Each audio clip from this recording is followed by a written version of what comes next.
Hey guys, welcome back to Fantasy Tip. My name is Julian, and I know it's been a while since my last video. I don't really post a whole lot in the off season. Want to take things easy a little bit. I'll be back and running with videos once again in August, so definitely make sure to check back my channel in August. But for now, I decided to make a little draft video for the draft coming up on Thursday night.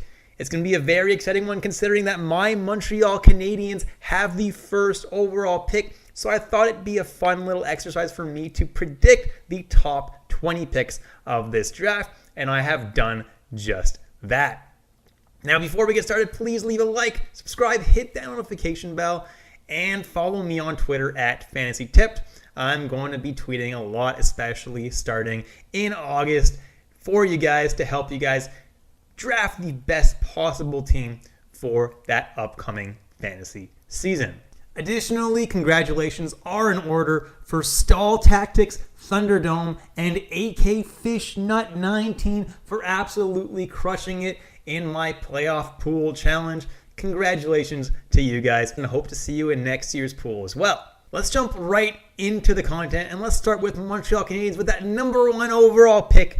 And I do believe that they will be selecting Shane Wright. I don't think there's anybody else that should be selected number 1 apart from Shane Wright.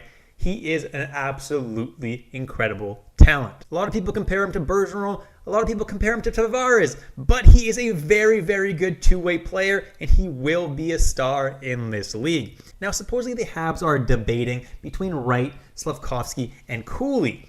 Now, I don't think Slafkovsky is a good fit in Montreal. I just don't think that he's going to be as big of a star as people say. His draft stock really skyrocketed in international events where he played against not so good teams. He scored a lot of goals against Kazakhstan, and it's kind of things like that that make me wonder, okay, yeah, he's great, but is he really going to be an absolute stud? I think he's going to be pretty good. But I don't think he should go first overall. I think the Habs do need a center, and Shane Wright is the better fit. Logan Cooley could actually be a really good fit as well. I think he's the second best player in this draft, but I think they're going to end up going with Shane Wright on this one. And then I have Uri Slafkovsky going to the Devils at number 2. The Devils already have a number 1-2 punch at center with Hischier and with Hughes, who are both drafted first overall. So they don't really need a draft in their center here. So I think they're going to pass on Cooley, and I think they're going to go with Uri Slafkovsky. And then I have the Arizona Coyotes going with Logan Cooley, who is arguably the second best talent in this draft. He's flashy, he's versatile, and he's going to be an incredible player in the NHL. And then I have the Seattle Kraken with the 4th overall pick going with Simon Nemec, and he's got some really good passing and skating, and I think he's going to end up something like a Morgan Rielly in the future, which is a pretty good defenseman.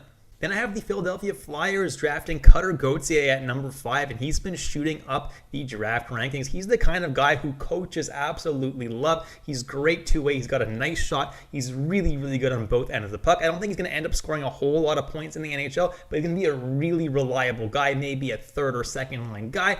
And coaches are just going to love deploying this guy at all times. Then I have the Columbus Blue Jackets drafting David Jiricek with Chicago's pick at number 6. And David Jiricek is going to be a very good offensive defenseman. Has to work a little bit in his own zone on his defensive positioning and things like that. But he is someone who definitely could go very high in this draft. And I have him going at number 6. Then I have Joakim Kemell at number 7 going to the Ottawa Senators, and he is someone that is going to be a sniper in the league, but he's pretty good all around. He is 5'9", though, so he's a little bit shorter than NHL average, but I do think that won't be a problem for him, and I think the Senators are going to have a really good player at their disposal at number 7. Then I have Marco Kasper going to the Detroit Red Wings, and I think a lot of people tend to agree on this one, that Kasper will probably end up going to Detroit, and he's going to be a guy who's very, very good as a second or third line center for the Wings,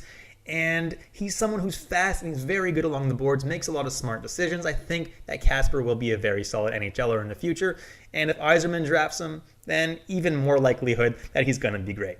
And then with the 9th overall pick, I have the Buffalo Sabres drafting Frank Nazar. He's really good, has a lot of hockey sense, really fast, and is really good with his passes as well. I think he's going to be a great talent in this league, and I may have him a little bit higher than some people do, but I do think he will be a pretty early selection, and the Buffalo Sabres, I think, should be happy to get him at number 9. Then I have Kevin Korchinski going to the Anaheim Ducks at number 10.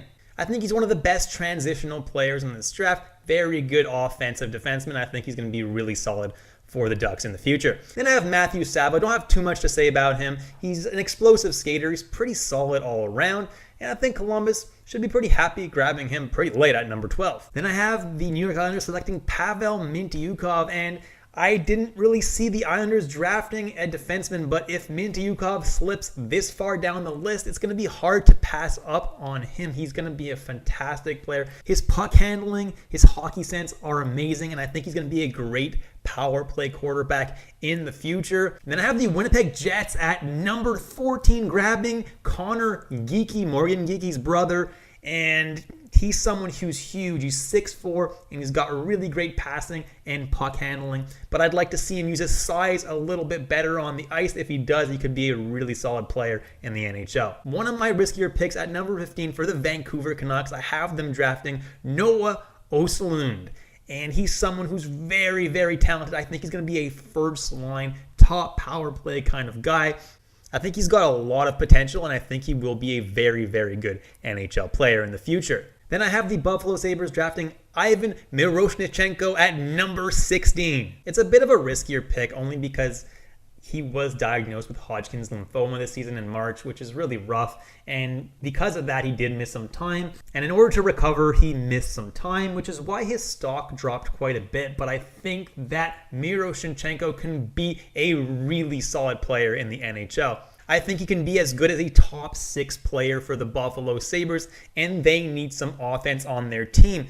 I don't think they're going to take a defense. They got Owen Power, they got Rasmus Dahlin, they have some solid young defensemen in the system. I think it makes sense for them to draft 2 forwards at this point. Then I have the Nashville Predators drafting Denton Mateychuk, another defenseman who's put up some really solid stats as of late. Definitely going to be a good addition to the Nashville Predators team. They have a lot of good young forwards already coming up the system, so I think drafting a defenseman might make sense for Nashville. Then I have the Dallas Stars drafting the massive defenseman Owen Pickering. He is 6'5" and is very talented. I think he will be a very solid top 4 defenseman for Dallas in the National Hockey League. I don't see any problems there. Then I have the Minnesota Wild reaching just a little bit and grabbing centerman Rutger McGroarty. I think he's very, very talented. I think he's one of the best players in this draft. He literally has the full package. The only thing he has to work on is his skating. If he can do that, he's going to be an incredibly talented player in the future, and I think Minnesota would welcome that. Then I have the Washington Capitals selecting Russian Danila Yurov, and I think he could be a really solid player. Definitely could be top 20 player in this draft, and that's why I have him 20th. But I do think he will take a while to transition to the NHL. But if the Capitals don't mind that, I think he may just be a solid pick for them. And that's it, guys. Thank you so much for watching my draft selection for the upcoming draft on Thursday night. I'm super excited for the draft, and I'm actually going to be going to the draft on Friday and watching that all play out since it's here in my hometown in Montreal, so I'm definitely excited about that. And with that all said, I'll catch you guys in the next episode of Fantasy Tip, which will likely be in August when I start my preseason content. Until next time, guys, have a wonderful summer.